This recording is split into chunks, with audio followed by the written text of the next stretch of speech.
Bonjour, Thibaut de Siemens Logistique. Je vais vous présenter aujourd'hui une formation Xcargo sur le pack tourné et on va commencer par le premier module de ce pack tourné qui est l'ordonnancement de tournée.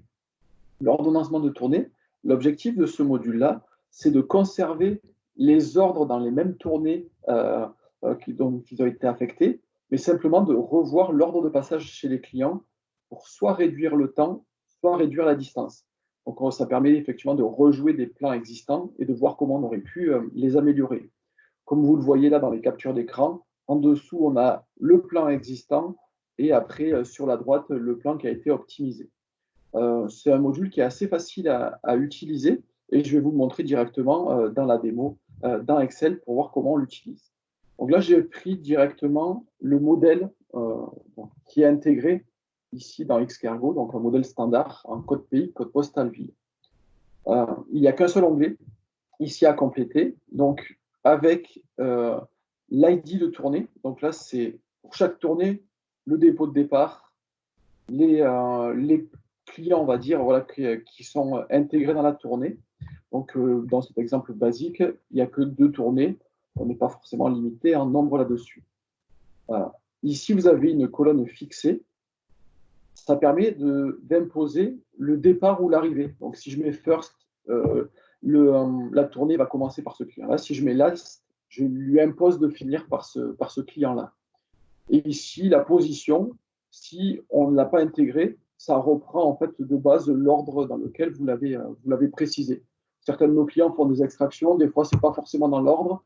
Au lieu de s'embêter à réordonnancer les lignes, il suffit simplement de préciser en fait le numéro de l'ordre, sa position dans la tournée. Donc voilà, donc, un seul onglet à compléter. Et ensuite, on va voir que sur le bandeau de gauche, c'est assez rapide aussi. Le tableau, toujours pour faire correspondre le nom de l'onglet avec ce qui est attendu dans Xcargo. Le coût déterminé, donc là, c'est est-ce que je veux optimiser plutôt la distance ou la durée, la fameuse distance sur autoroute toujours.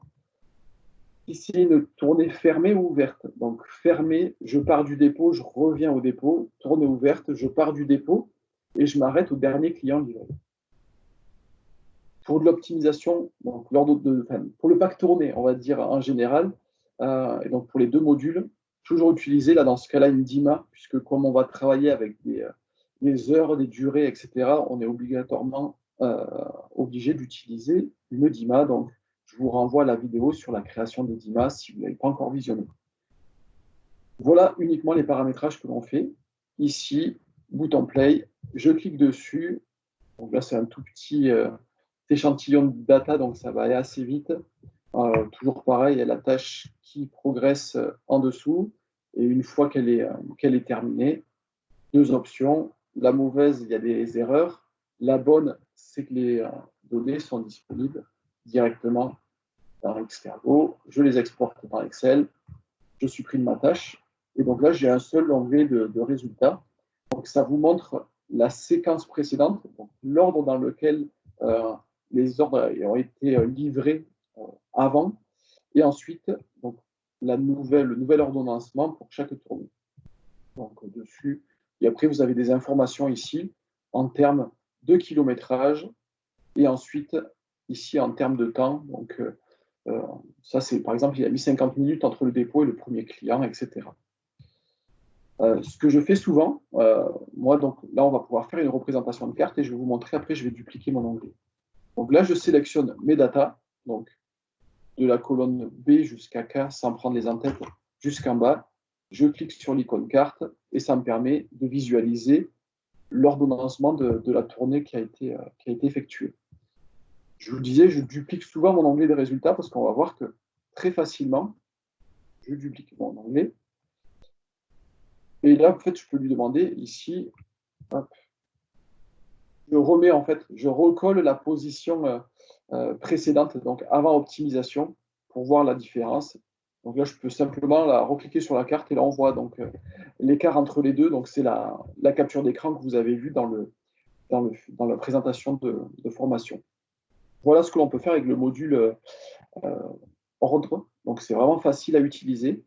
On voit qu'il n'y a pas de notion de quantité ou de contrainte horaire. Donc ça, on va passer dans la partie tourner dans une autre vidéo pour avoir des fonctionnalités complémentaires.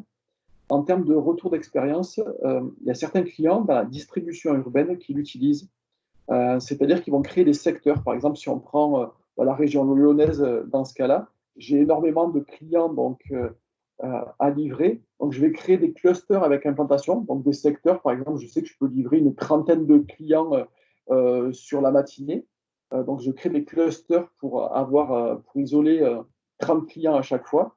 Et ces 30 clients-là, je les passe dans l'ordre. Et après, ça va me créer voilà, mes petits secteurs et comment j'organise mes tournées au sein de ces secteurs-là.